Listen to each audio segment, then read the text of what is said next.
Assalamualaikum warahmatullahi wabarakatuh.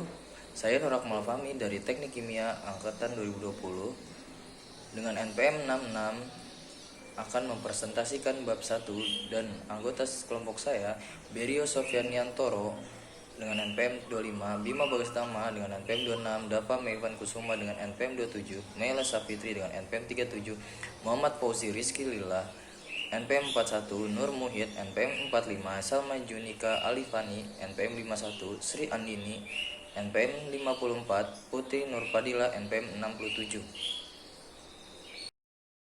Di sini saya akan menjelaskan tentang bab 1 strategi proses sintesis dan analisis. Aspek kreatif desain proses. Tujuan dari teknik adalah untuk menciptakan kekayaan material baru. Proses dan desain pabrik adalah aktivitas kreatif di mana kita menghasilkan ide dan kemudian menerjemahkannya ke dalam peralatan dan proses untuk menghasilkan materi baru atau untuk meningkatkan nilai materi yang ada secara signifikan. Mencoba ide-ide baru. Yang pertama, untuk menghasilkan bahan baku yang dibeli. Kedua, untuk memanfaatkan teknologi baru. Ketiga, untuk mengeksploitasi bahan konstruksi baru. Yang keempat, untuk mengubah produk sampingan menjadi produk berharga. Yang kelima, untuk membuat bahan yang benar-benar baru. Yang keenam, untuk menemukan cara baru untuk menghasilkan produk yang sudah ada. Tingkat keberhasilan 1-3% tahap penelitian untuk proses baru, 10-25% tahap pengembangan, tahap ketiga 40-60% tahap pabrik percontohan. Sintesis dan analisis. Sintesis sulit karena ada jumlah yang sangat besar 10⁴ hingga 10⁹ dari cara-cara yang kita dapat dipertimbangkan untuk mencapai tujuan yang sama. Oleh karena itu, masalah desain yang sangat terbuka. Biasanya kami ingin mencari proses alternatif dari 10⁴ hingga 10⁹ kemungkinan yang memiliki biaya terendah, tetapi kita juga harus memastikan bahwa prosesnya aman, akan memenuhi batas lingkungan, mudah untuk memulai dan mengoperasikannya. Dalam beberapa kasus, kita dapat menggunakan aturan praktis heuristik untuk menghilangkan alternatif proses tertentu dari pertimbangan lebih lanjut. Tetapi dalam banyak kasus, perlu untuk merancang berbagai alternatif dan kemudian membandingkannya biayanya. Perancangan berpengalaman dapat meminimalkan upaya yang diperlukan untuk jenis evaluasi, karena mereka sering dapat menebak biaya unit tertentu atau kelompok unit dengan analogi proses lain. Ketika perancang berpengalaman mempertimbangkan jenis masalah baru, mereka mencoba untuk menggunakan jalan pintas back of the envelope. Perhitungan back of the envelope itu hanya digunakan untuk menyaring alternatif. Kemudian jika prosesnya tampak menguntungkan, kalkulasi desain yang lebih teliti digunakan untuk mengembangkan desain akhir untuk alternatif terbaik. Metode rekayasa. Proses sebenarnya adalah seni, yaitu proses kreatif. Oleh karena itu, kita mungkin mencoba mendekati masalah desain dengan cara yang sama seperti seorang pelukis mengembangkan lukisan. Desain yaitu, misalnya kami ingin menemukan bagian atau proses yang paling keras dan pertukaran ekonomi yang signifikan. Kemudian seniman menambahkan warna, bayangan, dan detail berbagai objek dalam lukisan tersebut dan mengevaluasi kembali hasilnya. Modifikasi besar dapat diterapkan jika tampaknya diperlukan. Dengan cara yang sama, insinyur menggunakan prosedur desain dan biaya yang lebih ketat untuk item peralatan yang paling mahal, meningkatkan akurasi perkiraan, perhitungan keseimbangan material dan energi, dan menambahkan detail dalam hal item peralatan yang murah, biaya kecil yang diperlukan untuk operasi proses tetapi tidak berdampak yang besar pada total biaya pabrik, misalnya pompa, drum press, dan lain-lain. Dengan demikian, kami melihat bahwa baik lukisan ataupun desain proses berjalan melalui serangkaian tahap sintesis dan evaluasi yang lebih rinci. Penggunaan jalan pintas solusi. Penggunaan jalan pintas solusi dari prosedur keputusan hierarkis juga memungkinkan untuk memberikan umpan balik yang lebih cepat kepada ahli kimia yang mencoba mengembangkan suatu proses. Artinya, rute kimia alternatif dapat digunakan untuk membuat produk yang sama dengan sejumlah besar alternatif lembar aliran untuk setiap rute. Oleh karena itu, perkiraan cepat dari kisaran konversi rasio molar reaktan dan lain-lain yang mendekati optimal ekonomis untuk berbagai rute membantu ahli kimia mengambil data dalam kisaran di mana operasi yang paling menguntungkan dalam diperoleh dan untuk menghentikan percobaan yang berada di luar jangkauan operasi yang menguntungkan. Prosedur dekomposisi untuk proses yang ada. Hapus semua penukaran penyembuhan, drum, dan pembuluh penyimpanan. Kelompokkan semua kolom destilasi, blok sistem pemisahan cairan. Sederhanakan struktur umum sistem pemisahan mirip dengan gambar 1.2/5. Lam kelompok semua unit dalam satu kontak sistem pemisahan lengkap. Benamkan proses lengkapnya. Perencanaan hierarki. Inti dari pendekatan ini adalah memanfaatkan sarana untuk membedakan antara penting, informasi, dan detail di ruang masalah dengan merencanakan dalam hierarki ruang abstraksi di mana tingkat detail yang berurutan diperkenalkan signifikan peningkatan kekuatan pemecahan masalah telah tercapai.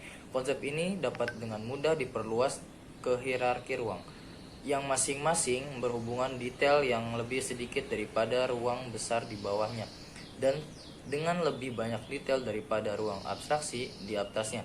Dengan mempertimbangkan detail hanya ketika rencana yang berhasil di ruang tingkat yang lebih tinggi memberikan bukti kuat tentang pentingnya mereka.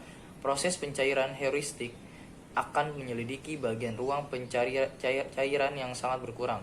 Hierarki memberikan pendekatan yang efisien untuk mengembangkan desain. Tingkat desain rekayasa. Saat ini ada sejumlah tingkat desain teknik memiliki keberagaman perkiraan mulai dari yang sangat sederhana dan cepat, tetapi tidak terlalu akurat, hingga perkiraan yang sangat rinci dan seakurat mungkin. Pikulik dan Diaz mengklasifikasikan perkiraan desain ini berdasarkan kategori yang diberikan pada tabel berikut. 1. Estimasi urutan berdasarnya estimasi rasio berdasarkan data biaya sebelumnya yang serupa, kemungkinan akurasi kurang lebih 40%. Kedua, estimasi faktor berdasarkan pengetahuan tentang item utama peralatan, akurasi kemungkinan hingga kurang lebih 25%. Ketiga, estimasi awal, estimasi otorisasi anggaran, estimasi cakupan berdasarkan data yang memadai untuk memungkinkan estimasi tersebut dianggarkan, kemungkinan akurasi dalam kurang lebih 12%. Keempat, estimasi pasti, estimasi kendali proyek berdasarkan data yang hampir lengkap tetapi sebelum penyelesaian gambar dan spesifikasi, kemungkinan akurasi kurang lebih 6%. Kelima, estimasi rinci, kontraktor berdasarkan gambar teknik lengkap, spesifikasi, dan survei lokasi, mungkin akurasi dalam kurang lebih 3%. Mereka juga memberikan biaya relatif yang dibutuhkan untuk mendapatkan perkiraan ini, seperti yang ditunjukkan pada tabel 1.1/2. Dari tabel tersebut dapat dilihat seberapa cepat biaya teknik meningkatkan karena memasukkan lebih banyak detail ke dalam perhitungan. Ini contoh tabel 1.1/2. Aplikasi metodologi lainnya. Dalam penelitian dasar, sebagian besar upaya kami mempelajari variabel-variabel yang akan memiliki dampak ekonomi terbesar pada proses. Lalu desain proses kasar akan membantu mengidentifikasikan bagian-bagian proses biaya tertinggi dan variabel desain yang dominan. Demikian pula dalam kegiatan layanan teknis, kami mencari cara untuk memperbaiki proses yang ada. Agar dapat mencapai tujuan, perlu memahami pertukaran ekonomi yang signifikan dalam proses dan memiliki prosedur yang tersedia untuk memperoleh perkiraan cepat dari potensi pembayaran ide-ide baru. Dengan demikian, metodologi yang kami kembangkan akan memiliki banyak aplikasi dalam industri proses. Pendekatan hierarkis untuk desain konseptual. Metode rekayasa menunjukkan bahwa kita harus memecahkan masalah desain dengan mendahulukan pengembangan solusi yang sangat sederhana, serta menambahkan kedetailan berturut-turut. Dapat disimpulkan bahwa dalam penggunaan metode ini kita mencari cara untuk menghilangkan masalah yang detail atau rumit sampai kita mendapatkan masalah paling sederhana. Penerapan dilakukan ke sejumlah jenis proses yang berbeda sehingga kita dapat mengenali pola yang umum yang dapat digunakan sebagai dasar untuk mensintesis proses baru. Contoh hidroel-klasitolena proses 1. Contoh yang digunakan adalah hidroel-klasitolena untuk menghasilkan benzina. Ini contoh gambar 1.2/1. Reaksi homogen berlangsung pada kisaran 1150 derajat Fahrenheit di bawah suhu ini laju reaksi melambat.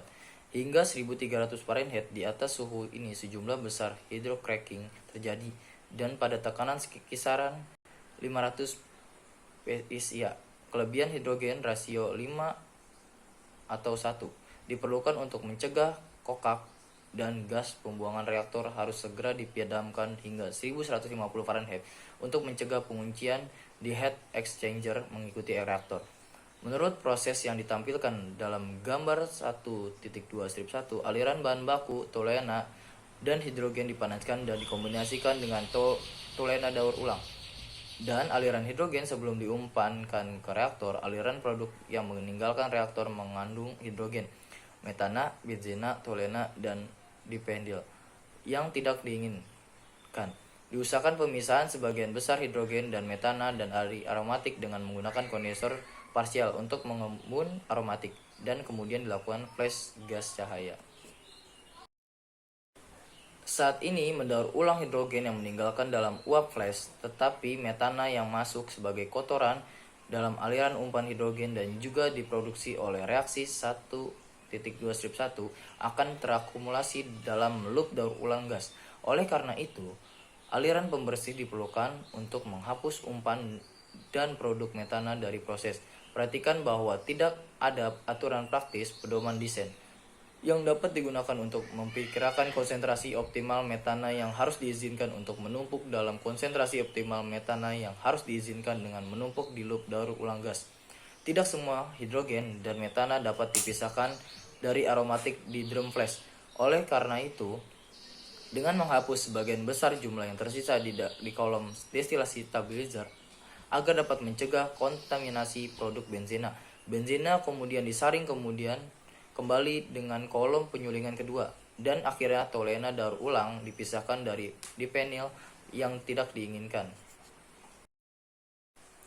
Integrasi energi. Flowsheet proses yang ditunjukkan dalam gambar 1.2-1 tidak terlalu realistis karena menunjukkan bahwa persyaratan pemanasan dan pendinginan untuk setiap aliran proses akan berlangsung di heat exchanger terpisah menggunakan utilitas eksternal, air pendingin, uap, bahan bakar, dan lain-lain.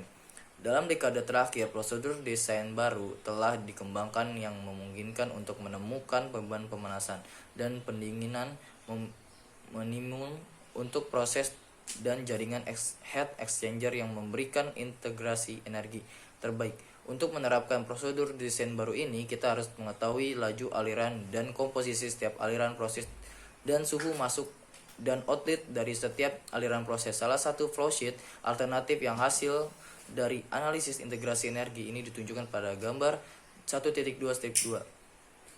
Jika kita membandingkan flowsheet integrasi energi gambar 1.2-2 dengan flowsheet yang menunjukkan hanya kebutuhan untuk pemanasan dan pendinginan gambar 1.2-1, kita melihat bahwa analisis integrasi energi membuat flowsheet lebih rumit, yaitu ada manusia yang lebih banyak interkoneksi. Selain itu, untuk menerapkan analisis integrasi energi, kita harus tahu laju aliran dan komposisi setiap aliran proses 1.3-1, semua beban pemanasan proses termasuk yang dari sistem pemisahan serta semua suhu aliran. Destilasi berkelanjutan. 1. Mari kita sekarang pertimbangkan kereta kolom penyulingan yang ditunjukkan dalam gambar 1.2-1 karena dipenil yang tidak diinginkan dibentuk dengan reaksi reversible 1.2 kita bisa mendaur ulang dipenil dengan toluena dan membiarkannya membangun hingga tingkat keseimbangan. Ini contoh gambarnya. Alternatif ini akan memungkinkan untuk menghilangkan salah satu kolom destilasi meskipun laju aliran melalui reaktor akan meningkat. Jika kita ingin mendapatkan kembali dipenil seperti yang ditunjukkan pada gambar 1.2-1, kita berharap bahwa di pemisahan toluena dipenil akan sangat mudah. Oleh karena itu, kita mungkin dapat menggunakan kolom side stream untuk mencapai pemisahan benzena toluena dipenil. Kita masih bisa mendapatkan overhead benzena yang sangat murni jika kita mengambil side stream toluena di bawah umpan. Kemudian daur ulang toluena akan berkurang jika penyulingan sebagai aliran samping dibandingkan dengan produk overhead karena tidak ada spesifikasi untuk toluena daur ulang. Kemudian mungkin tidak penting dan penghematan memungkinkan toluena daur ulang. Kemudian mungkin tidak berharga. Demikian pula harapan bahwa metam benzena terbelah di stabilizer itu mudah. Kemudian memulihkan benzena sebagai aliran samping dalam pemisahan H2 dan CH4-. Benzena toluena dan dipenil kolom pasteurisasi, lihat gambar 1.2-4, mungkin lebih murah daripada menggunakan konfigurasi yang ditunjukkan dalam lembar alur asli, gambar 1.2-1. Heuristik atau pedoman desain untuk sistem pemisahan memerlukan pengetahuan tentang komposisi umpan terhadap aliran yang memasuki penyulingan. Jadi sebelum kita mempertimbangkan keputusan terkait dengan desain distilasi, kita harus menentukan sisa atau flowsheet dan memperkirakan aliran proses. Sistem pengembalian uap kini menganggap aliran uap meninggalkan flash drum. Selain itu, beberapa aromatik ini saya akan hilang dalam aliran pembersihan. Tentu saja kita dapat memulihkan aromatik ini dengan memasangkan sistem pemulihan uap balik pada aliran uap abu atau pada aliran pembersih.